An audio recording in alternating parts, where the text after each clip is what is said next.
2022년도 11월 마지막 날 30일 수요 예배에 주시는 말씀의 은혜 받겠습니다. 사무엘하 11장 1절에서 27절 말씀입니다. 해가 돌아와서 왕들이 출전할 때가 되매 다윗이 요압과 그 신복과 온 이스라엘 군대를 보내니 저희가 암몬 자손을 말하고 멸하고 람바를 에워쌌고 다윗은 예루살렘에 그대로 있으니라. 저녁때 다윗이 그 침상에서 일어나 왕궁 지붕 위에서 거닐다가 그곳에서 보니 한 여인이 모욕을 하는데 심히 아름다워 보이는지라. 다윗이 보내어 그 여인을 알아보게 하였더니 고아되 그는 엘리암의 딸이요 햇사람의 우리아의 아내 밧세바가 아니니까. 다윗이 사자를 보내어 저를 자기에게로 데려오게 하고 저가 그 부정함을 깨끗게 하였으므로 더불어 동침하며 저가 자기 집으로 돌아가니라. 여인이 잉태하며 보내어 다윗에게 고하여 가로되 내가 잉태하였나이다 하니라. 다윗이 요압에게 기별하여 햇사람 우리아를 내게 보내라 하며 요압이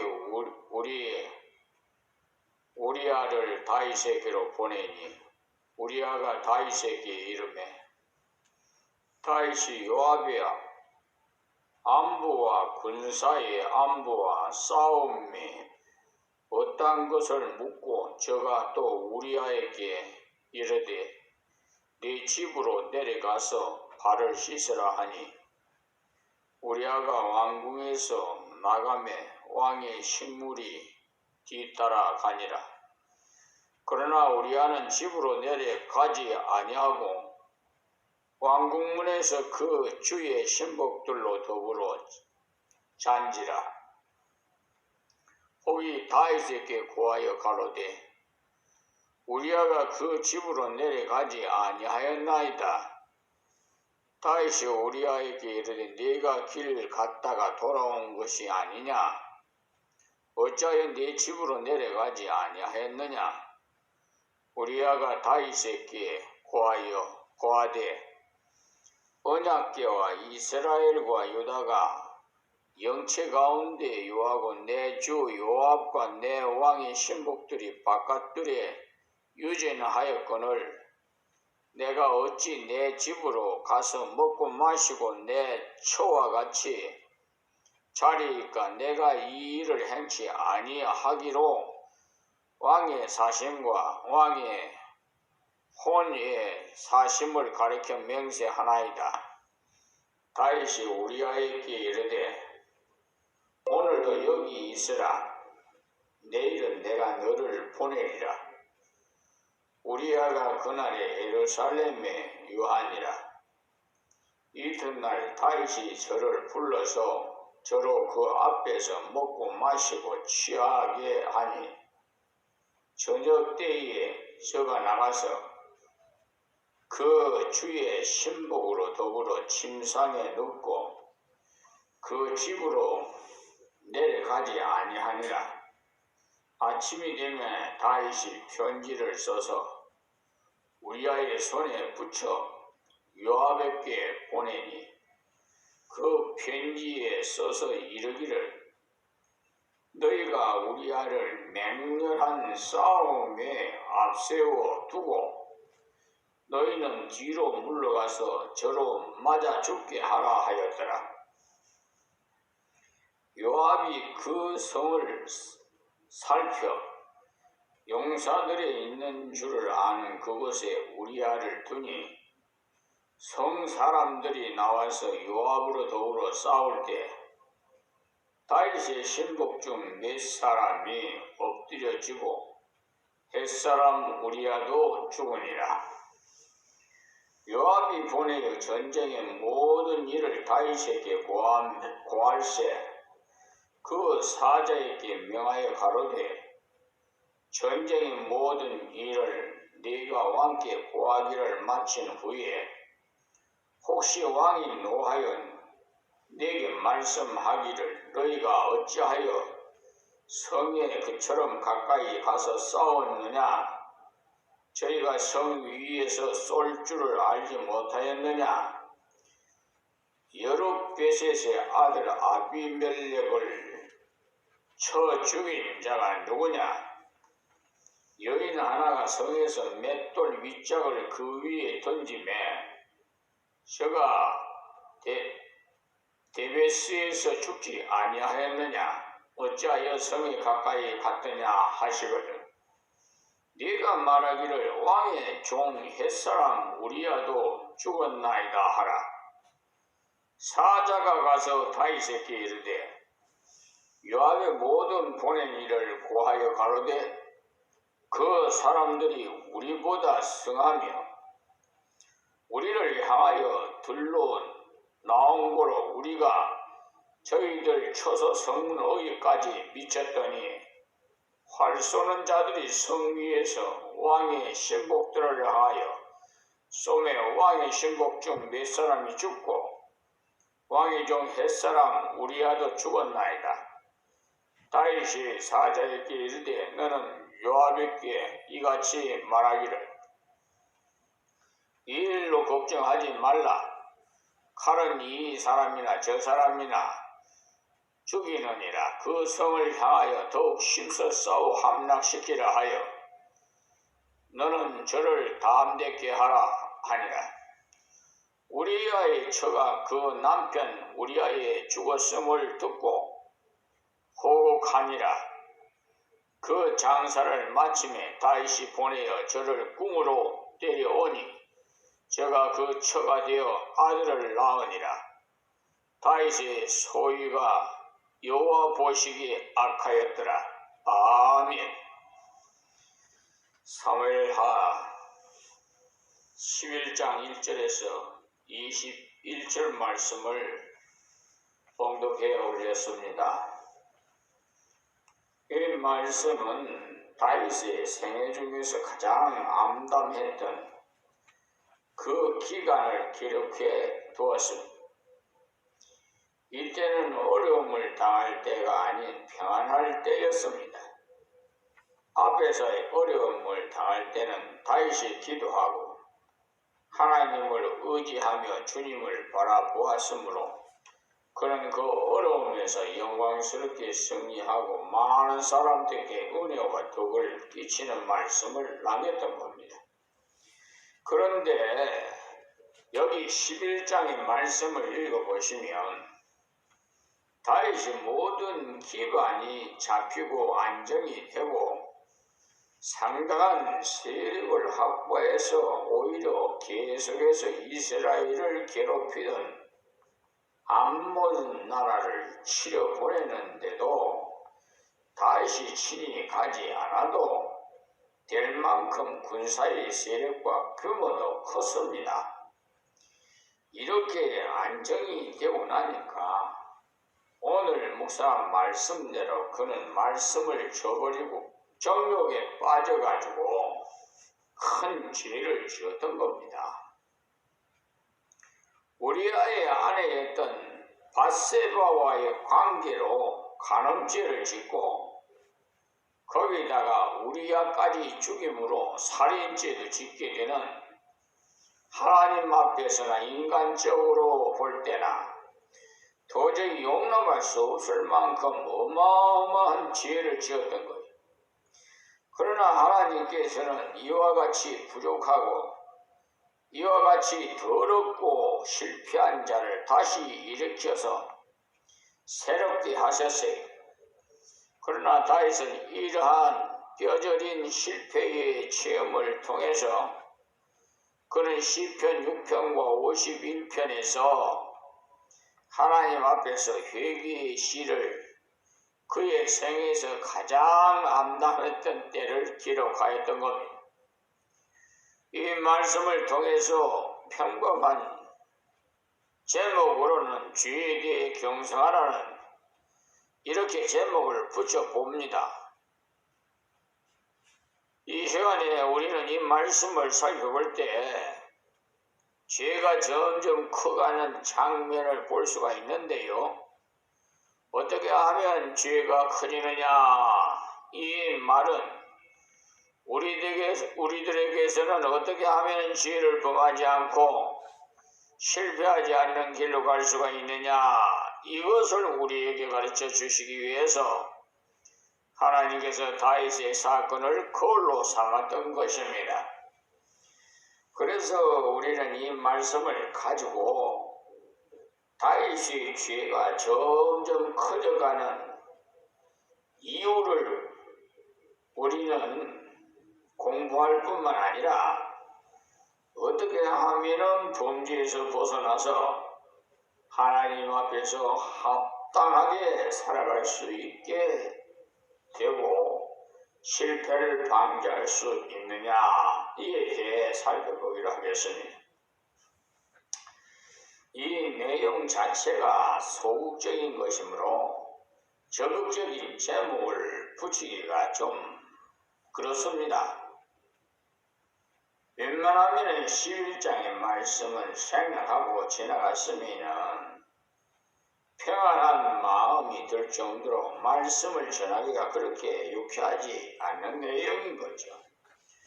그러나 흔히 좋은 약은 입에 쓰다고 말하듯이요.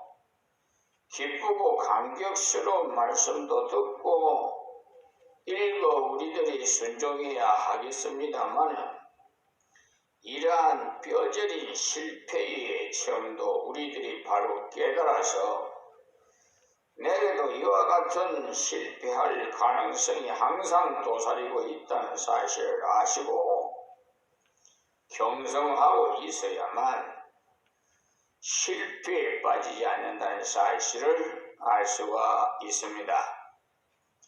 다윗은 실패를 어떻게 해서 시작하게 됐느냐 하면 먼저 첫 절부터 보겠습니다. 1절에 해가 돌아와서 왕들이 출전할 때가 되매 다윗이 요압과 그 신복과 온 이스라엘 군대를 보내니 저희가 암몬 자손을 멸하고 랍바를 에워쌌고 다윗은 예루살렘에 그대로 있으니라.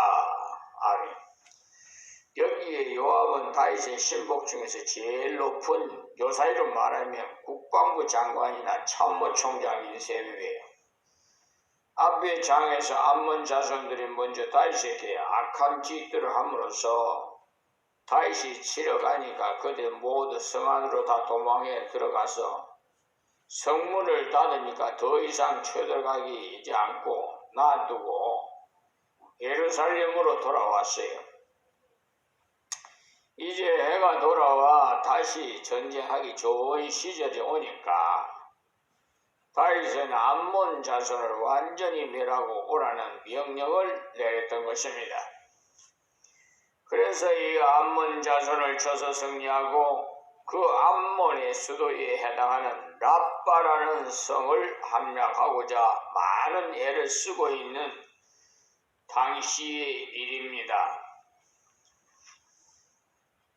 일주를 살펴볼 때 다윗이 죄를 짓게 되는 배경을 말해주고 있는데요. 무슨 말이고 하니 바로 승리하고 있을 때라는 말이에요. 우리들이 기억해야 되는 것은 생활 속에서 돈이 좀 잘 벌린다. 가정이 편안하다. 교회가 편안하다. 사람들로부터 많은 인정을 받는다.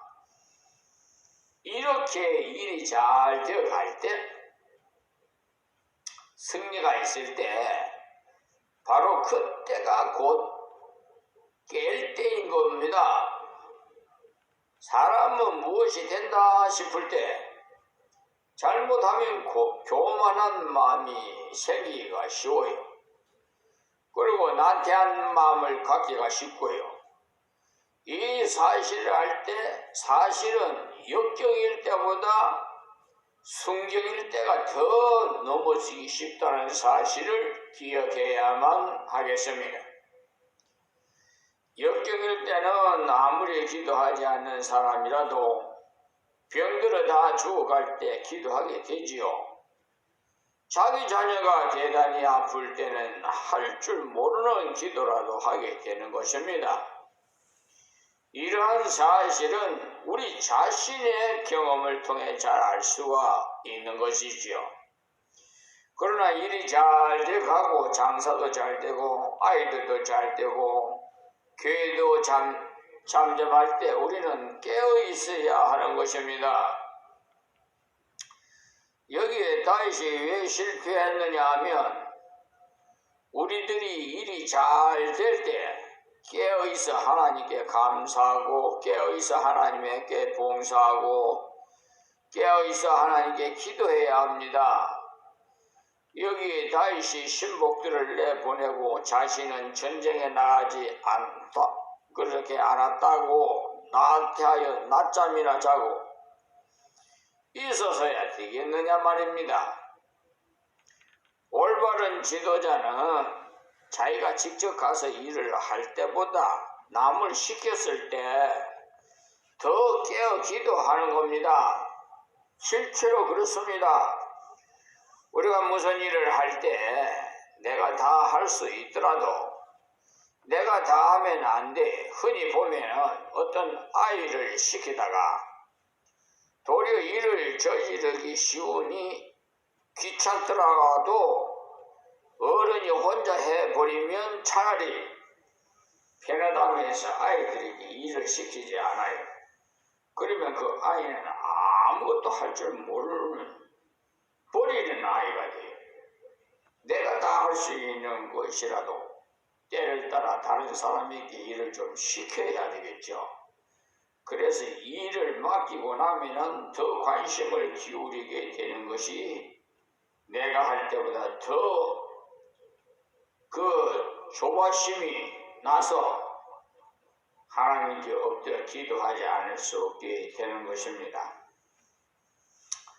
오히려 나 혼자서 할 때보다 더 하나님을 매어 달리게 되는 것, 결과적으로 나의 심령도 덕을 얻게 되고 다른 사람에게도 유익을 주는 그러한 지도자가 되는 것.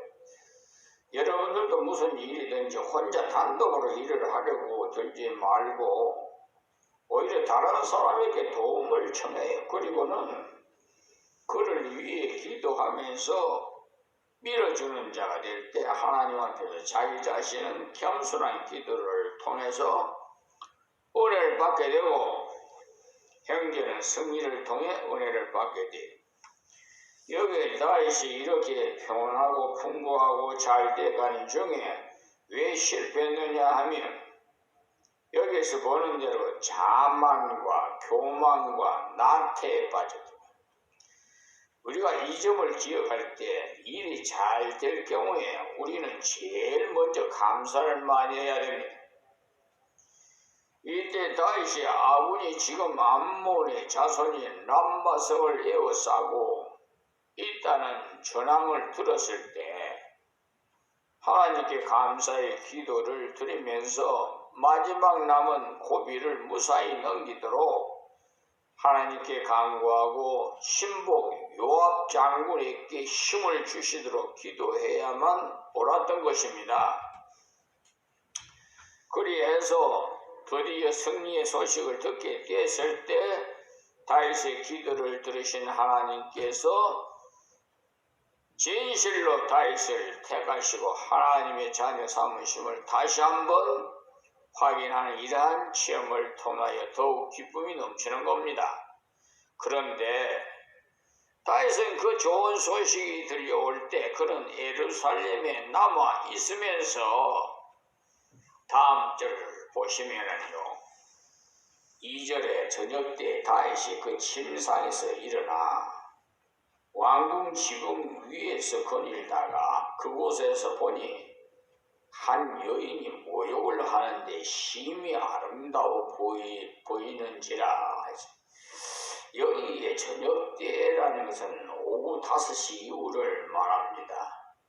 그러니까 다윗이 나태함이 확실히 드러난 것이 새벽잠을 좀 늦도록 잤다는 것을 얼마든지 있을 수가 있습니다만 낮에 잠을 잔 것이 오후 4시나 5시에 되도록 실컷 자고 슬슬 일어났다는 것. 사람은 잘 때 자고 놀 때 놀아야지 거꾸로 생활하는 것은 도둑과 같은 거예요. 그들은 남이 자는 시간에 그들의 활동 시간이기 때문에 그 때문에 사람은 정상적인 코스로 생활해야 되지요. 지금 다른 사람은 전쟁터에서 열심히 싸우고 있는 어려운 상황에서 다윗은 할 일 없이 대낮에 낮잠을 즐고 있다는 사실. 하나님의 교회에서 맡은 일이 없다면 일을 맡은 일꾼을 위해서 기도해 주어야 합니다.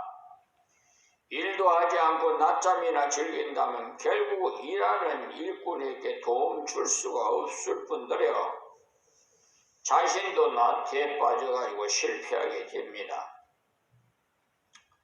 우리가 앞장서서 전도하면서 앞장서서 봉사하는 일을 못한다고 하더라도 앞장서서 일하는 일꾼들의 배후에서 기도는 할 수가 있지 않습니까?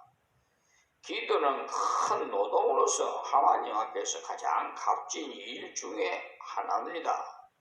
그 다음은 나태하지 말아야 돼. 하나님께서 우리에게 주신 시간을 가장 합당하게 쓰는 자가 되어야 합니다. 나태란 바로 시간을 적당하게 쓰지 않고 시간을 허비하는 겁니다. 쓸데없이 앉아서 TV 앞에서 한담이나 하고 장기나 두면서 소리하는 것이 다 나태에 속한 거예요. 꼭 잠만 씩씩 잔다고 나태한 것 아니에요. 쓸데없이 주간 잡지나 보면서 시간을 다 허비해버리는 이것이 다 나태에 속한 거예요. 우리가 하나님 앞에서 깨어서 시간을 하나님께 바로 드려야만 하는 것이 세월을 아끼라, 기회를 살아, 때가 악하니라. 에베소서 5장 16절의 말씀이에요. 때가 악하기 때문에 세월을 아껴야 된다고 했어요. 때가 선한 것 같으면 가만히 나태하고 있어도 선한 대로 흘러갈 수가 있을 것입니다만 때가 악하기 때문에 세월을 아껴서 기회를 만들어 주를 위해 살기를 하나님께 구해야만 합니다. 그래야만 세월을 아껴서 바로 살아갈 수가 있게 되고 세속에 빠지지 않게 되는 것이지요. 여기에 다윗은 나태한 자리에 빠져갖고 자기의 눈을 잘못 사용하기 이르렀던 겁니다. 이때 다윗이 그런 장면을 봤다고 하더라도 즉시 하나님께 자신의 마음이 악한 대로 기울지 않도록 붙잡아 주시기를 기도해야 옳았을 겁니다. 다윗은 최소한 4명 이상의 부인과 많은 첩들을 거느리고 있었어요. 이와 같은 불법적인 악한 짓을 하지 않아도 될 만큼 충분한 환경에 있었던 사람이에요.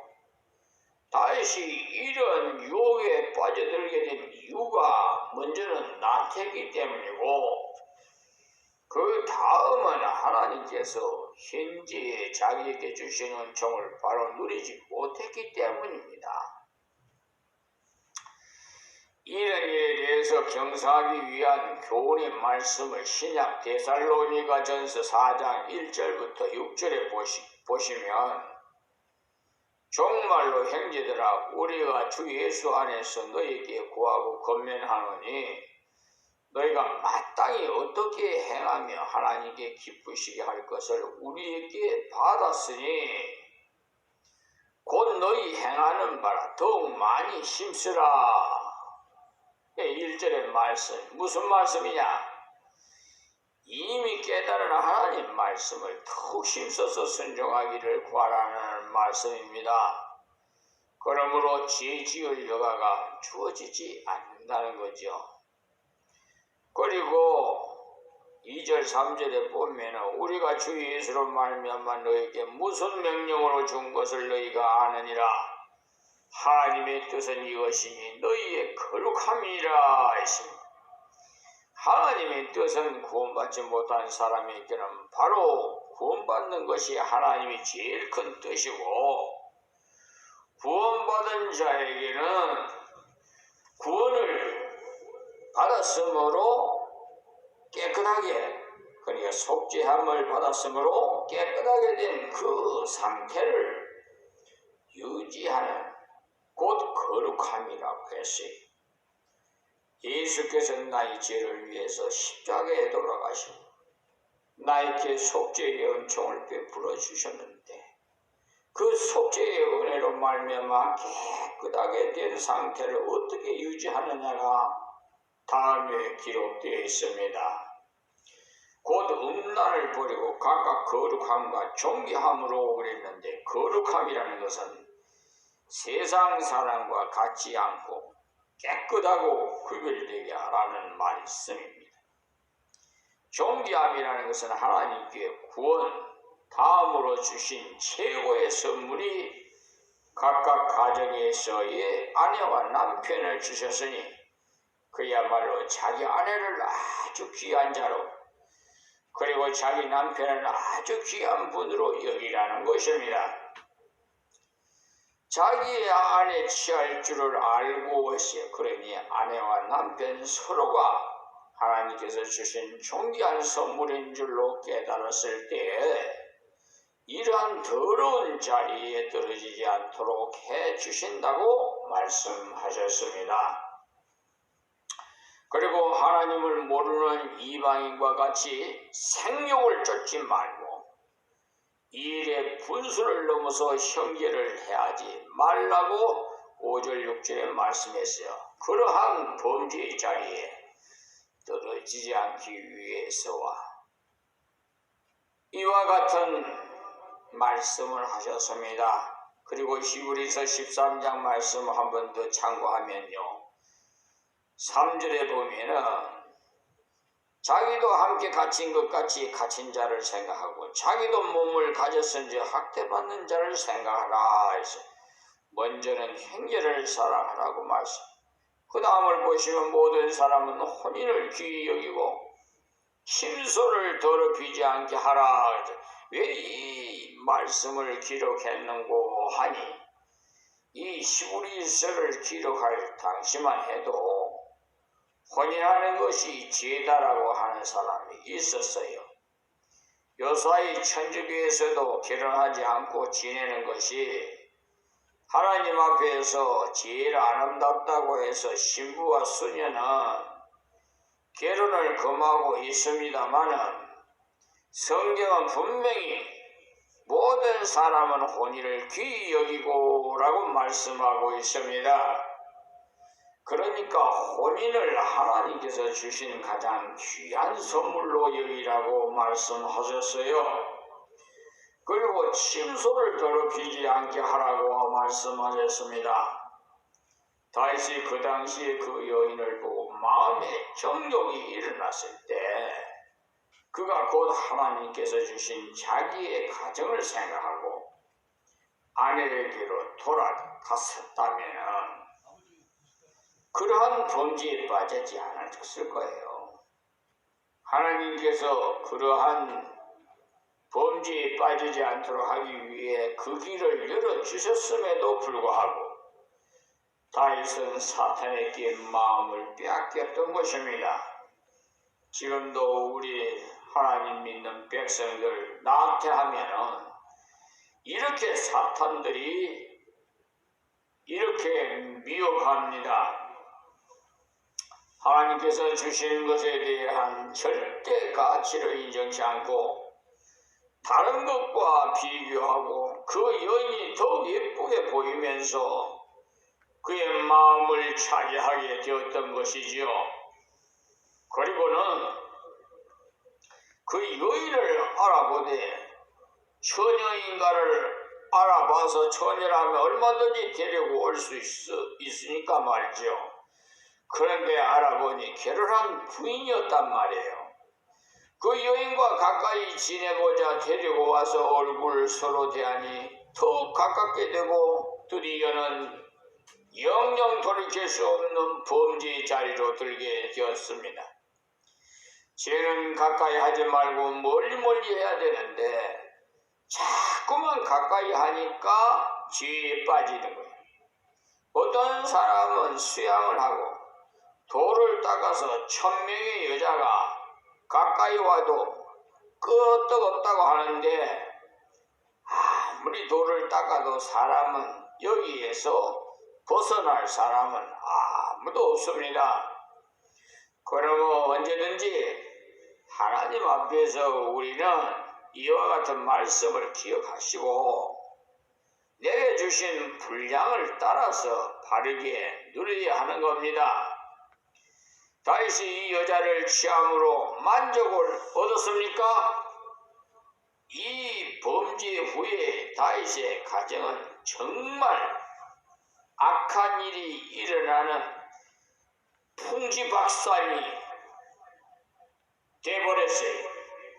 자녀들이 서로 싸우고 죽이는 일이 계속 일어날 뿐만 아니라 아들이 아버지를 대적해서 반란을 일으키고 심지어는 아버지 아내를 아들이 범하는 그런 추악한 일까지 일어나는 가장 어려운 지경에 이르게 되었던 것입니다. 왜 그러냐?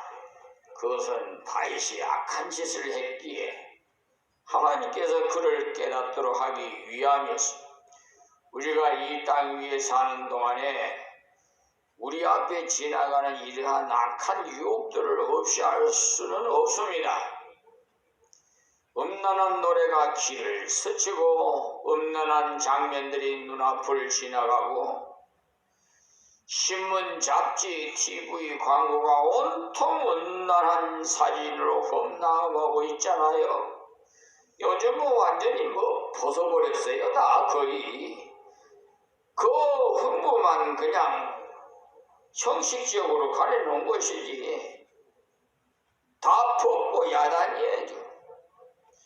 이러한 것들이 우리 앞에 지나가지 않도록 할 수 없어요. 가만히 앉아 있어도 저절로 왔다 갔다 하고 있지.